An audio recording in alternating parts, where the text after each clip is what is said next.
Hey, how's it going? Hope everybody's doing good. Welcome back to Adventures with Chief V. Today I want to talk to you about boot leadership, but before we get into that, I think it's important just to kind of level the bubble, so to speak, and who is this guy talking to you and what's he about? I'm Caleb Vaden, also known as Chief V. I've got 4 sons and married to my best friend for now almost 21 years now. We've had a great life together so far and expect that to continue on. Our oldest son, Elijah, who's also an airman, he's in the Air Force, graduating tech school here shortly. But just a little bit about me as a person. I really focus on leaving a legacy within my family, also with airmen in the Air Force, but Caleb, I focus as a dad and as a husband, leaving a legacy for my family and something they can carry on and having a mentality of being hard to kill. The mentality, but also mental fortitude, mental toughness and physical toughness as well. So that's something I teach my boys. And also we're only given today. We're never guaranteed tomorrow. So you need to live today like it is your last day. And have fun while you're doing that. And so that's a little bit about me, not to go too deep into it, and that's not what this presentation is about, but just so you know a little bit about me. And far as who is Chief V, I've been in the Air Force for a little over 20 years, hit my 20-year mark a couple weeks ago. I've been all over the world. This is my 8th assignment. I've been overseas, been deployed a lot. Started my career out as a heavy equipment operator, as a dirt boy. So the same mentality in the military as it is in my personal life, is being hard to kill. Never guaranteed tomorrow. You only have today, and have fun. Of course, within accordance with the UCMJ, but always got to make sure that we're having fun. So you might be thinking, well, what exactly are we going to get into today? What are we going to talk about? And I'm glad that's on your mind, because I want to talk to you about boot leadership. Now, that's a philosophy, that's a mentality that I have. I also should probably caveat this, that this is my personal opinions, it's Chief Vaden's opinions, and not representative necessarily of what the United States Air Force, the Department of the Air Force, the DOD, the Department of Defense, or the United States government. It's not reflective of any of that. It's not their professional or a stance from any of those organizations or entities. It's my personal opinion on it. So boot leadership, and I have a concept between boots and slippers. And it is all a mentality thing, and it's about our being on our quest for authentic leadership. And when you think about hiking, and that's kind of how I lay out the journey, a leadership journey, if you will, because I say reaching your leadership peak is hard, so lace up your boots. And a lot of times when you have a boot, the thing that comes to mind is toughness. Something that's durable, something that's supportive of the body, and speaking just generally about a boot. And a lot of times when you see a slipper, you think more things about comfort, taking the easy way, right? And I'm not hating on anybody that wears slippers, okay? Nothing against anybody wearing slippers, but it's a mentality when we think about leadership. And that's what I'm talking to you about today, is leadership in your life journey. And leadership journey are very similar. So there's going to be a couple of waypoints. I do tie this to hiking analogies a lot. Now, if you've never been hiking, I'm sure that most, if not all of us, have been walking somewhere. Or even if it's only from your car to Walmart and back or something of that nature, just go ahead and multiply that by about 1,000%. And that's what hiking's like when you hike up a mountain. So there's going to be a couple of waypoints we talk about starting out your journey. Why do you want to lead? Your scars, your values. We'll talk a little bit about your circle, what that means, your path, choosing your own path, connecting at the human level with value-based leadership integration type thing, and then legacy is where we're headed. At the very peak of our mountain, if you will, if we're thinking about ascending this mountain on a hike and our leadership journey is correlating with that, leaving a legacy is where we're headed. But what I will warn you about also is when you think about a mountain, if you've never been on a mountain, never been hiking on a mountain, let me fill you in a little bit. Most of the time, not all the time, but most of the time at the bottom of the mountain, it's peaceful creeks or streams or a little pond or something of that nature. And it's usually really nice at the bottom of the mountain. And so a lot of times what people do when they want to go hiking, they'll start out at the bottom of the mountain. And sometimes people become dissuaded and they stay and they hang out at the bottom of the mountain. That's my slipper wearers, the people that just hang out at the bottom of the mountain. They don't have this yearning, and even if they do have the yearning inside, they never go to the top. And why is that? Well, it's because they don't have the boot mentality. You have to have a boot mentality to endure the journey of leadership. And we'll talk about it here in a little bit, but if you're looking to get paid a lot and you're looking to get a lot of accolades as a leader, you're in the wrong business. I'm going to hate to break it to you, but you're in the wrong business. So what is leadership and why is it important?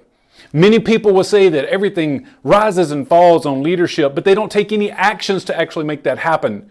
It's just something nice to say. And when you press people on it about what leadership really is, many times people have a hard time describing what leadership is, and they do and would agree that it is important, but not always knowing how to fill in the blanks, if you know what I mean. So when I think about leadership, I think about it as Yes, everything rises and falls on leadership, but really it's about people. And at the heart of the situation, at the heart of leadership, that's what it's about. It's about people. It's about taking care of people, building relationships, building rapport, and at the end of the day, taking care of people. That's what leadership comes down to. Now, leadership is built on a foundation, a firm foundation of trust. However, many of you can associate with this, and I guarantee you can't. You've been in an organization where trust has been broken or shattered. And when you break trust, it's like a feeling in your stomach of repulsiveness, right? It makes you sick. And you know, have you ever seen those memes where it's like the little green face that's like blowing chunks? That's kind of how you feel when you're around someone and you don't trust and they're in a leadership position and they're telling you and trying to quote unquote inspire you to do more and motivate you to do more, but you do not trust them. It makes you sick to your stomach. And I know some of y'all can, maybe all of you, and I hope not all of you, because that means there's a lot of organizations that have broken trust. But have you also seen the memes where it's a dumpster, you know, and it's got maybe those caster wheels on the bottom. It's a big dumpster and it's got a bunch of fire in it. And so it's a dumpster fire, right? And it's just rolling down the street into the pit of abyss. And that's how some organizations are. And that's how your organization is going to be if you fracture the trust on which leadership is supposed to be built upon. Many people come to me and they say, Chief Vaden, what is the secret sauce? What is the secret to leadership? And I tell them, I'm like, look, this is real simple. And it was stated by our sixth president of these United States, John Quincy Adams. And he said, if your actions, well, hold the phone a second. If your actions, so not if your dreams, your visions, your emails, your text messages, your memes. No, he said if your actions inspire others to dream more, to do more, to learn more, to become more, then you are a leader. That is the definition of leadership. And like I said before, at the heart of leadership, it's about people. It's about inspiring people. You know, I say this sometimes too. I say the secret sauce is I. And you'll have people say, well, now I've been told my whole career there's no I in team and there's no I in we. But I say there's an I in win, and I like to win. Win, win, win. That's all we know how to do is win. There's a little play on it. But at the end of the day, I for inspiration. We as leaders must inspire. I think motivation is from within. You either have motivation or you don't. I can't motivate you necessarily. Maybe it's a play on words, but I can inspire you on top of that motivation that you already have to move out, draw fire, i.e. action. So if we don't have actions, then how can we ever hope to be leading anyone? Many times, though, you'll have the selfie generation, not just a generation of people, but of leaders that want to take the pictures and put out all the great information on social media. And there's nothing wrong with that. I do that as well. But you have to have action. If all it is a post, then that's not leadership. You have to get into the trenches. I say when I was in Civil Engineer Squadron, roll up your sleeves and get your hands dirty. That's what you have to do as a leader. Now look, the Air Force needs leaders of action. We don't need leaders of text messages and of emails. Sure, absolutely. You need to send those things. There's some administrative, managerial type stuff that goes along with being a leader, but that's not all you need to do. You need to get your butt up from behind your desk and move out and draw fire. Air Force needs leaders of action, not paper tigers. You're like, hold on now. What do you mean with not paper tigers? What is a paper tiger? I thought we were talking about leadership. You got me all kind of confused up in here. No, let me break it down for you. I know you've seen it. I know you've witnessed it. I know you got that repulsive feeling in your stomach and there's a dumpster fire. What I'm talking about is those people on paper, on their EPRs, OPRs, decorations, look like they could save the world. Look like they have saved the world. The greatest leader of all time. I'm so thankful they're on our team. Can't lead their way out of a wet paper bag. Get the analogy of paper bag wet, easy to get out of? Yeah, they can't lead themselves out of a wet paper bag. But on paper, they look good. So the Air Force needs leaders of action, not paper tigers. And I have to ask you this question before we move on any further to make sure we're on the same page. Are you willing to sacrifice? I said it earlier. I said, hey, if you're looking to get paid a lot, excuse me, I apologize. If you're looking to get paid a lot, you're looking to get the accolades, the pat on the back, you're in the wrong business. If you're looking to put your feet up in those slippers, you're in the wrong business. But if you are willing to not get paid enough for the journey, if you're willing to sacrifice blood, sweat, and tears, then maybe, I'm not saying 100%, but maybe you are leader material. Maybe you have in you what is needed and required to be a leader. But why do you want to lead anyway?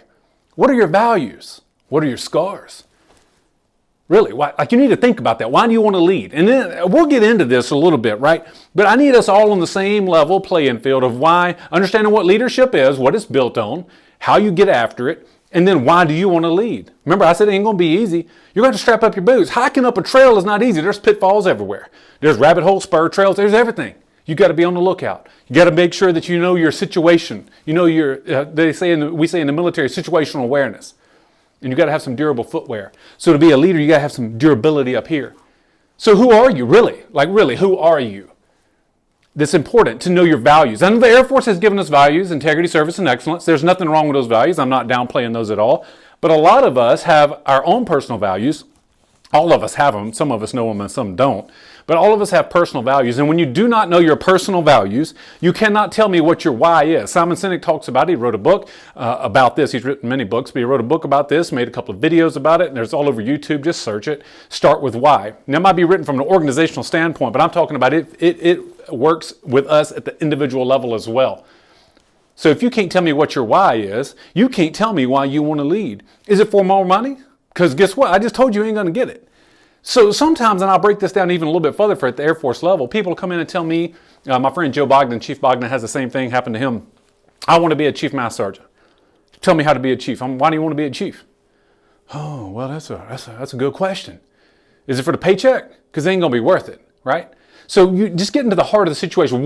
Who are you really? You got to know your values. You got to know your why. And then your scars. I said your scars are on. You might be sitting there scratching your head like, what are you talking about with scars? I'm not a doctor. I'll be upfront with you.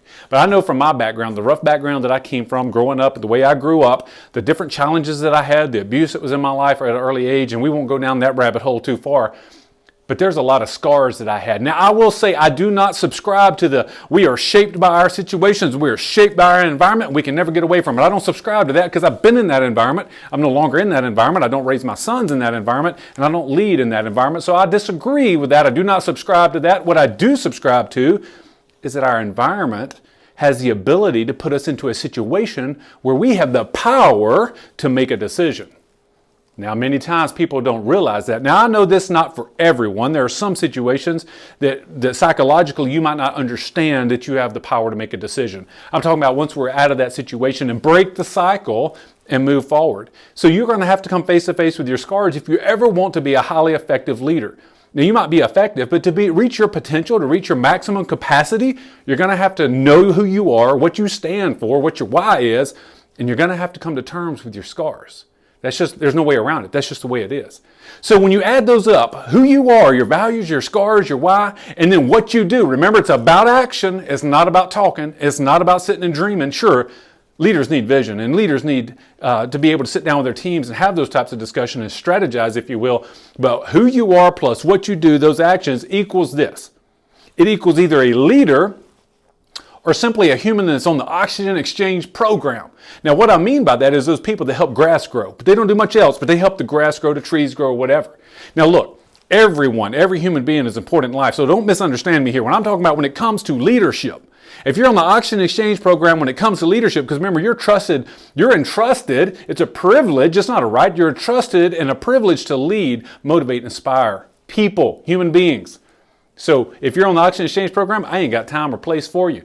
So a true and devoted leader is responsible and accountable. And guess what? People are always watching, right? Whether you think so or not, people are always watching you. They'll listen first to what you say, and then they'll watch to see what you do. And if those two do not match up, guess what, homie?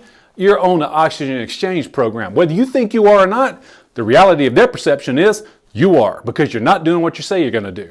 So on this journey, as I've already laid out for you, you can see there's many pitfall potentials along the way. So you might be scratching your head right now saying, well, now, how do I make this journey alone? And you're not going to. Some of you sitting right there listening to this right now said, I've done this all on my own up to this point. Well, that's, for one, that's wrong. You didn't bring yourself into this world. You didn't just snap your fingers and here you are.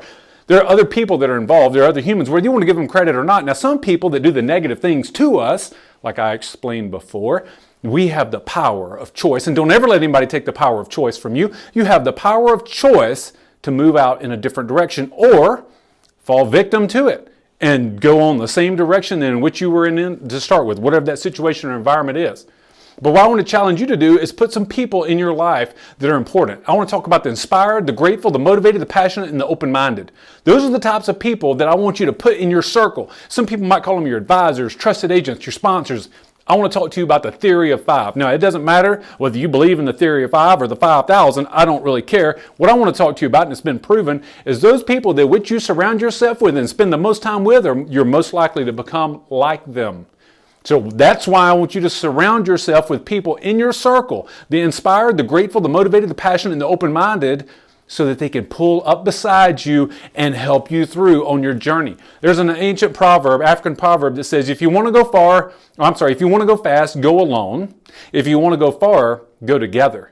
And there's nothing truer could be said. If you want to sprint out the gates and just take off and just leave everybody else, guess what? You're going to do that, and then you're going to find people passing you that have been surrounded by those people that are looking out for their best interest and knowing and understanding what that person is about, and then helping motivate them into that position.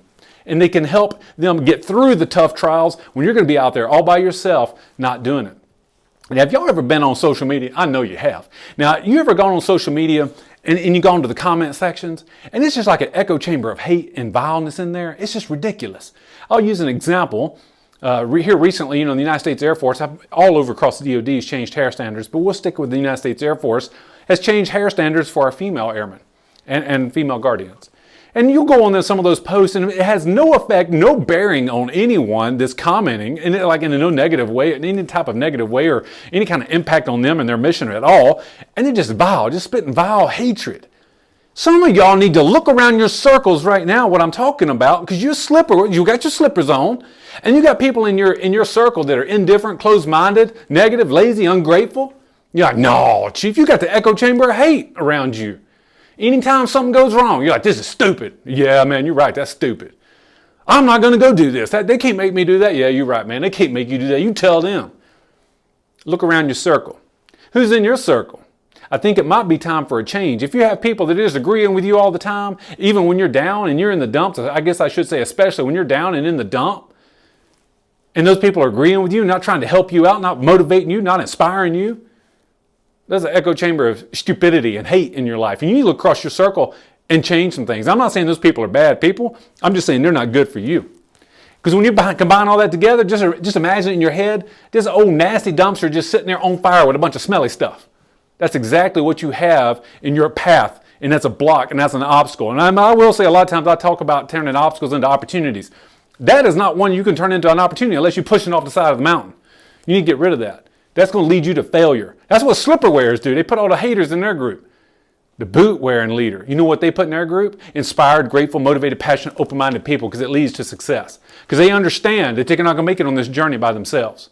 And speaking of journey, I want you to blaze your own trail. What does that mean? Well, think about our Chief Master Sergeant of the Air Force right now. Chief Master Sergeant of the Air Force number 19, Chief Joanne Bass.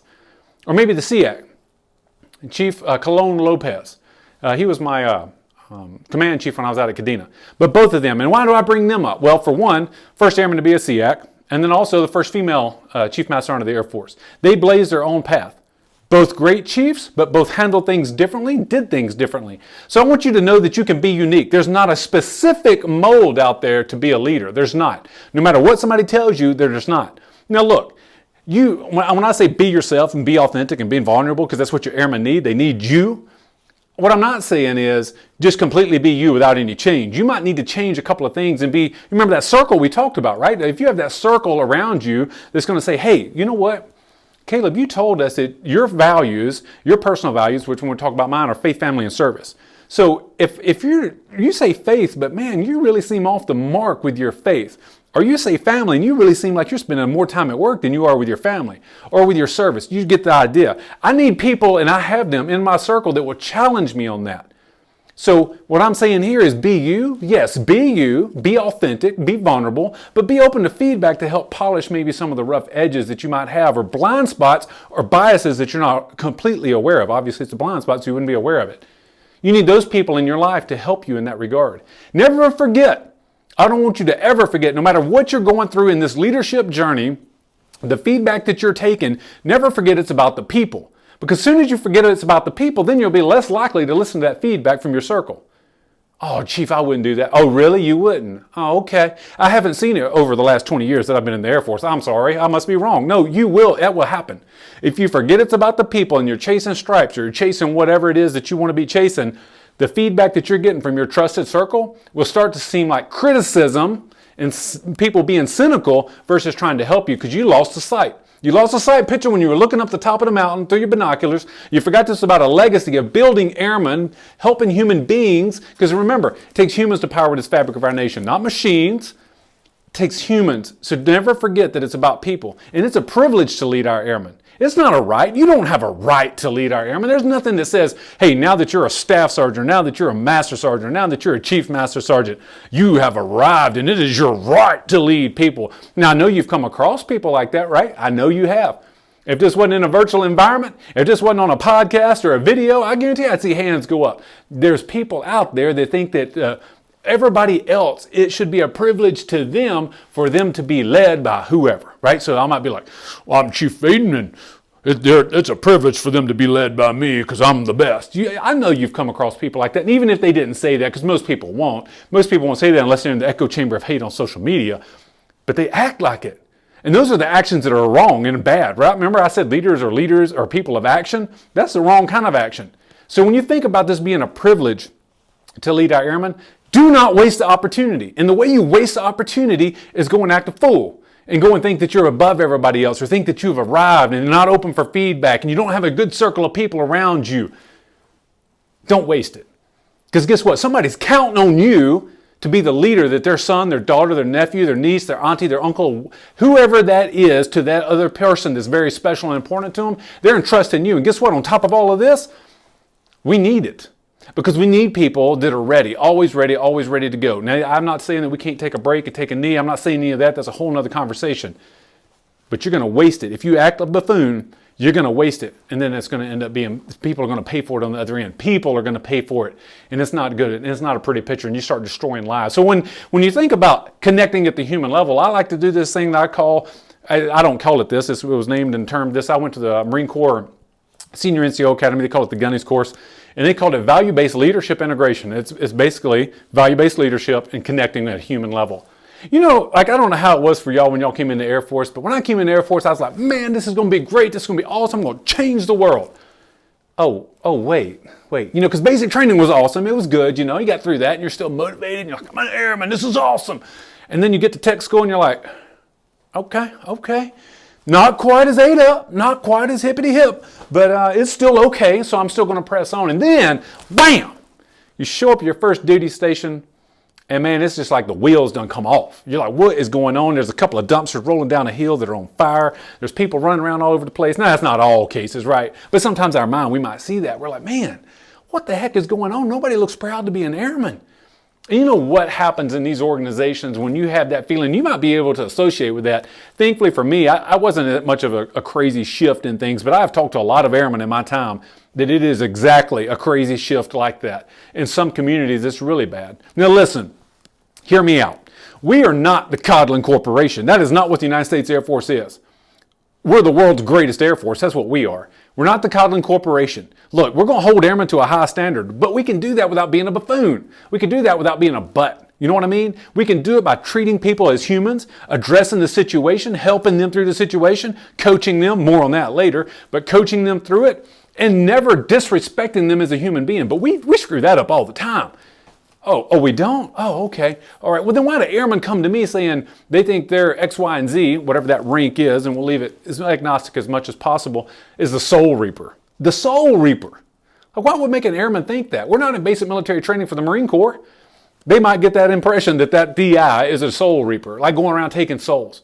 We have you've seen those signs where it has like somebody getting beat up with a club or whatever, and it says, notice the beatings will continue until morale improves. Like, oh, Chief, that's just jokes, man. Grow up, man. Come on now. You got to keep up with the time. Really, that's jokes. Okay. Well, why is it that when I connect the dots in those types of organizations, the culture is that run in dumpster fire? Most of the time. Not all the time, but most of the time. Tell me why it is. Is it still just a joke to you?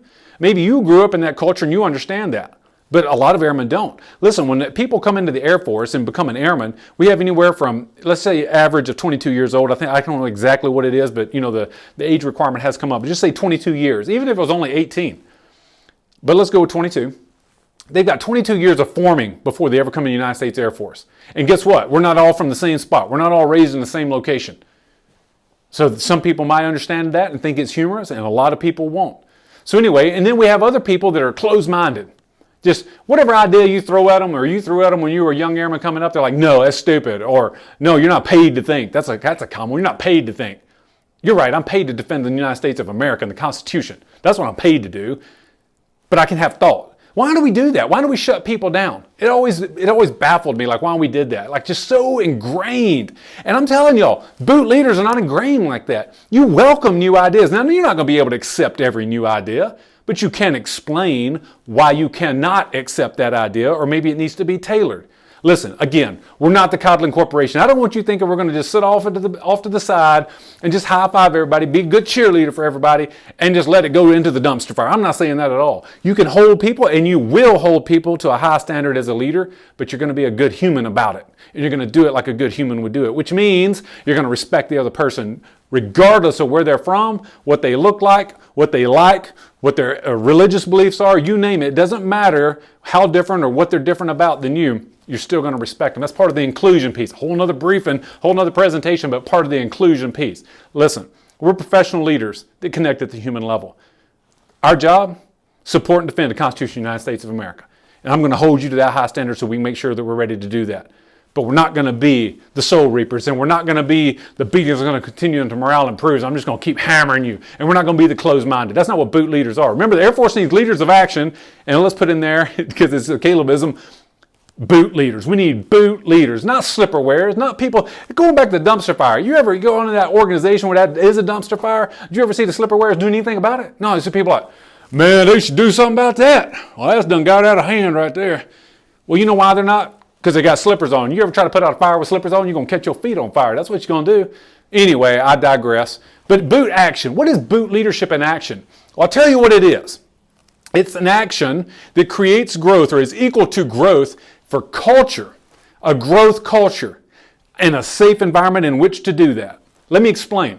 So remember when I talked about people bringing you ideas? We have to grow as an organization. And when we want to take this to the NDS level or NSS level, we've got to be able to compete with peer enemies, peer adversaries.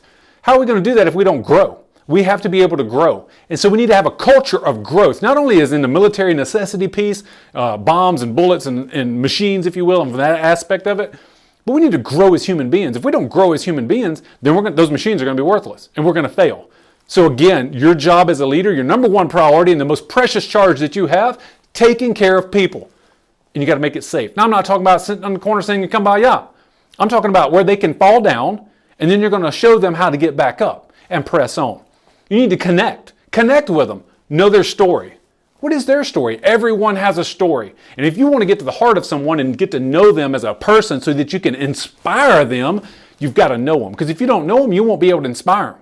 Some of you listening to this or watching this might be able to say, "Oh, that inspired me." But that's like a minuscule little bit of inspiration. I'm talking about when you know somebody, you see them on the day-to-day. I'm telling you, Master Sergeant and below, Staff Sergeant, probably the most paramount person, or I should say position, that has the opportunity to influence and inspire young airmen coming in. As a Chief Master Sergeant, my touch time or my availability time with our younger airmen is not nearly as what it is for a Staff Sergeant. And y'all don't want it that way, right? You don't want a chief down in your section, down in your shop, down in your office doing your work. That's your job. Connect and know their story. "Chief, I just don't have the time." Bullcrap. I'm going to call it like I see it. "I just don't have the time." Really? Are you serious? You don't have the time.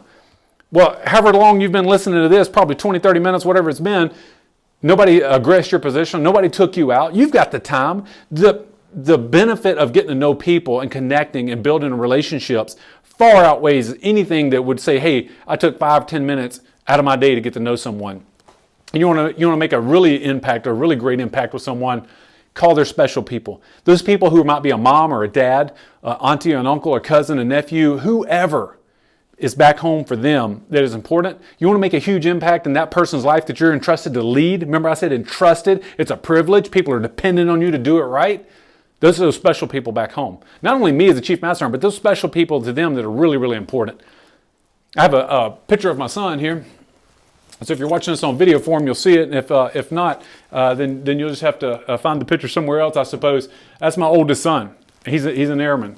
So as a dad, I deadgum expect you to do what's right. Absolutely. I expect you to treat him with human dignity and respect. Hold him to a high standard. When he messes up, let him know he messed up. Show him how to get through that. But making a really impactful piece to their life, give that special person a call. You give me a call, and I guarantee Elijah's going to light up. You give me a call and tell me, hey, when he's done something good, brag on him a little bit. Ask that mom or dad, auntie, uncle, whoever it is, do they know what Airman Johnny or Airman Susie or Airman whoever, Guardian whoever, is doing for the Space Force or for the Air Force? Because a lot of times, people back home, all they know is what they see on TV. So connect the dots for them. Listen to their interests, viewpoints, and ideas. Remember, you're not going to be closed-minded as a supervisor. Boot leaders are not closed-minded. And then do what you say you're going to do. So many people don't do that. And then inspire them. Be the example. Be the example of what right looks like. Be the example of what care looks like, creating a remarkable experience for those people around you.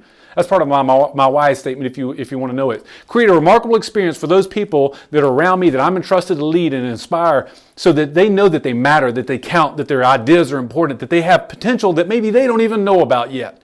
That's what you're going to do as a leader. Pull out the CAT card. If you're sitting at the desk working on something, this goes for any level of leader. Pull out the CAT card when somebody's talking to you. Don't sit there and try to do email and say something else while they're sitting there talking to you, because then you're telling them, hey, you know what? You're not as important as this machine that I'm working on. Again, be the example. Treat them like a human being. I know I've said that about 426,000 times because I want it to stick. Never forget, our business as leaders is the human aspect. It's the people of our organizations, not the machines. The machines will take care of themselves. We'll get that. But the people are what you're entrusted and charged with taking care of. Mentor and coach them. Man, remember when I said about paper tigers? Yeah, if I had everybody in the Air Force that has an OPR, EPR that said I'd mentored X, Y, and Z. My favorite one is when I'm reading, it's like, I mentored 326 people this year. I'm like, bull crap. No, you didn't. You didn't mentor no 300 people. Now, some people listening to this right now are a little bit upset. Hope you should have had your safety toe shoes on when you came in to listen to this. I'm going to step on your toes a little bit. But, because that's a lie. People don't mentor. You don't know what the word mentor really means if you think you mentor 300 people. It's not. It's hogwash. It's not mentoring 300 people. Because if I could add up all DPRs and OPRs, there'd be no need for this discussion I'm having with you right now. Everybody's mentored up. Everybody's good to go. Same things like saving money, right? Save $5 million. Save $327 million. We wouldn't have an F-35 problem or any other machine problem if or fiscal requirement, all of them would be met. All the fiscal requirements would be met. All the savings we had in EPR and OPR. Don't be a freaking paper tiger. Only put the stuff in there that you've done. Anyway, I'm off track a little bit. That's a rabbit hole. Went down a rabbit hole real quick. I apologize about that. But you should know about paper tigers because it irritates me. Coach people. What do you mean by that, Chief? Well, I like to say mentor, sure. But I really think coaching is more what we do. Now, I'll break this down for a football analogy. And if you're not into football, equate it to something that you are into or that you do understand. And I'm an offensive, defensive line coach. And I'll watch a young player in practice. I loved coaching Pee Wee, right? Because just so much development happens. And you see light bulb moments, when you're coaching kids at that age. But anyway, coaching them, I watch them in practice, teaching them, let's say, the defensive end, teaching them the techniques to get to the quarterback or stop the run, pin the ends, and all that kind of stuff, right? So I teach them those techniques, and I watch them in practice and say, okay, now you're ready. I've taught that airman in practice. Now, hey, going into mission time, let's get this going. Or maybe in an exercise, right? I stick them out on the field. I watch them. I don't turn my back to them, but man, I hope they know what's going on. Yeah, I'm an empowering kind of leader. I just tell them get out there and do it. Just let them have it. No, you're lazy. Remember, they've got a term for it in the Air Force. I call it lazy fairies. That's what I call it. Because you ain't involved. You think it's all magical, all pixie dust, all Instagram posts or whatever. And then you can just say, hey, I'm empowering you. You get out there and you do your thing. And I never watch you. That's not empowering. That's feeding to the wolves, throwing in the fire, in the dumpster fire, and kicking it off the side of the cliff. That's what that is. This is like when people say, you got to push your people. No, you don't push your people. We're not machines. What do? Push them in front of a bus? No, you inspire them. You get out in front of them and you inspire them. So same thing with coaching. You show them how to do it. Then you give them the opportunity to do it. Then you watch them do it. It's not micromanaging. You don't have to be in every bit of their little business. Watch them do it. And when they mess up, as a player, I pull them off the side. Hey, you know what? We're swapping out. I'll send somebody else in, pull them off the side and be like, hey, Johnny, why did you not rip when I told you to rip? You're not spinning right. You're not swimming right. Whatever the case is, I coach them because I care about them as a person. I care about their success. And then I stick them back out there to do it again. And we just keep that going until they've got it. And then guess what? They're going to start teaching the second and third string, right? Coaching trees. Coach your people. Don't just throw them to the fire, kick them off the side of the cliff. No, that's what, I would never do that, Chief. It happens all the time. I wouldn't be talking to you about it if it didn't happen. I don't make stuff up. It happens. The test. Yeah. You thought you was getting out of this without a test. Nope, you're not. It's going to be on the test. And you say, what test is that? I'm talking about the test of life. We're climbing up this mountain, don't you remember? We've gone through a lot of the waypoints, and we're looking for a legacy, of leaving a legacy. Guess what? These stripes, decorations, awards, accolades, flush them down the toilet. And look, I'm proud of being a Chief Master, but I'm saying that's not my legacy. My legacy is in the people that I've brought with me, the people that I pour into to help and grow them as a human. But you're going to be faced with this. If you listen to this and you're going to take it and you're going to try to reapply it, you're going to be met at the door with the soul reapers. The beatings are going to continue, and the closed-minded people say, you can leave all that blankety blank, blank, blank right there at the door. I talk to our ALS classes a lot. I say, hey, as soon as you get back from ALS, you might be met with, hey, you can leave all that ALS stuff right there at the door. It's great you got reblued on and get your butt back to work. This is reality. This is real life. That's unfortunate that happens, but it does. So if you're listening to this and you're in a position to change that, which you are in a position to change that if you're listening to this, you need to sit down. We'll just take ALS as an example. It could be any PME, but we'll take ALS, Airman Leadership School, as an example. Sit down with the airmen before they go to ALS. Tell them what they need to expect, what they need to be looking for, and how to grow. And then when they come back from ALS, sit down with them and say, hey, look, whatever you learned in ALS, I want you to find something to try to implement it. And then have maybe a follow-up meeting with them, maybe a month later or 2 months later, whatever is applicable. Bring them back in and say, hey, what are you thinking? What do you think we could do with this process? Did you come up with anything? And empower them and coach them. Don't just slam the door in their face and say, welcome back to the real Air Force. PME is stupid anyway. You're part of the problem. You're a big part of that dumpster fire if you're saying stuff like that. So you're going to have a choice. Some of you will be met with people just like that and say, forget it, get back to work. You're going to have a choice. You can either be a boot wearer or leader, or you can just sit by the campfire in your slippers and just watch everything go by. And now I'll tell you something else about these slipper wearing people. Now look, again, I'm not making fun of anybody wearing slippers in reality. I'm talking about the mindset. They'll sit at the bottom of the mountain and they'll throw insults at you and be like, oh, you're a butt kisser. Yeah, you're just all up on leadership. You're just trying to be the one that sticks out the most. There are going to be people that can't do it or refuse to do it. And they got their slippers on and they're comfortable sitting at that pond at the bottom of the mountain while you get ready to go up. Now look, I want you to think of it the same way. There's going to be people out there that are haters. And when you hear it, you don't have to respond. But in your mind, you'll be like, ha, slipper wearer, I got you. You try to help people like that out, but don't spend a whole lot of time on it, because there are some people that you can just, spend all your time in, and you have eager people on this side that want to learn from you and want to, fall in line with your leadership and your style and be able to motivate and inspire them. And they want that, but you spend all of your time over here on the slipperware that never wants to get out of the slipper. You got somebody over here on this side, like 10 people trying to put their boots on, and they just want some help understanding how to lace them, and you're spending all your time over here with the slipperware. That's just the way life is. Look, I'm not trying to be harsh, and I'm not trying to step on people's toes, and I know people do bloom late, but guess what? I'm hurting 10 people while I'm trying to help one if one doesn't want to receive the help. That's what I want you to know. Being a boot leader don't sound easy, Chief. Well, guess what, homie? I never said it was going to be. Remember when I said, you're not going to get paid enough, blood, sweat, and tears? Remember all that? I wasn't joking. Being a boot leader is hard. Being a real leader, a leader of action, is hard. But you can do it. I want you to think about it this way. Where are you at the end of life? Now, I'm not trying to get morbid or dark on you or anything, but if you imagine, looking at a tombstone, they got a birth year and they got a dash and then a death year. We all going to end up at that death year. I don't know if you know this or not, but we all going to end up there at some point in time. I hope it's a lot further away for all of y'all than closer. I hope it's real far away. But right now, what I want you to know is we live in that dash, and on that tombstone, it is so blank. It's some numbers etched in and a dash, and doesn't say anything about life. And then it's got the death year over there. And then on the bottom, I'd be like, it was a nice person, a nice guy, a nice woman, whatever, nice person. What are you doing in your dash? What kind of legacy are you leaving? So when you're sitting there and you're sitting back, if you can imagine, for me, it's at the top of a mountain. Maybe it's sitting on the front porch. I can hear the water, some type of stream or creek, or maybe the ocean crashing in, and sipping on my sweet tea. I want to be able to look back over my life and say, did I do it right? What is my legacy? For me and my sons, are my sons representative of that legacy I wanted to leave? The airmen that I was entrusted and had the privilege to lead and try to inspire, how did they turn out? Did they wear boots? Are they sitting around in slippers? What kind of legacy did I live? Did I teach? Did I guide? Did I mentor? Did I lead? Did I prepare them? That's what's going to be going across my mind. And I'll be honest with y'all. I'm going to be able to sit on top of my mountain. I'm going to have reached the top, and I'm not going to have any worries. I'm not saying I'm without mistake or without fault. Don't misunderstand me. All of us humans have mistakes. And when you make a mistake, guess what? You need to go back and ask for forgiveness. And I've had to go back and ask for forgiveness because I'm a human. I make mistakes. But I can tell you right now, I could sit on top of my mountain and say, I did prepare them. I prepared them to take my spot. I taught them, I coached them, I guided them, I mentored them, and I did the very best to lead them. And I cared about them as people. I spent my time building relationships and rapport with people so they could become a better version of themselves. Listen, they're going to talk. The people you lead, they're going to talk. When you're not in the break room, before you PCS, after you PCS, before you get to a new base, they're going to talk. What would they say? If they say anything negative about you, make it a lie. And what I mean by that, if they're going to say something negative about you, make it you've led in such a way that that is a lie if they're saying that. Or that you asked for their forgiveness and they weren't capable of forgiving you. No rock unturned. Overturn every rock.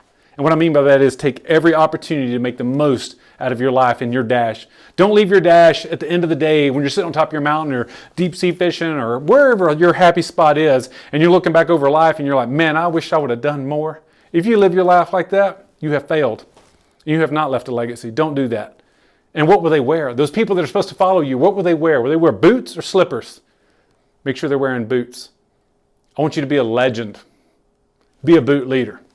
Chief V, out.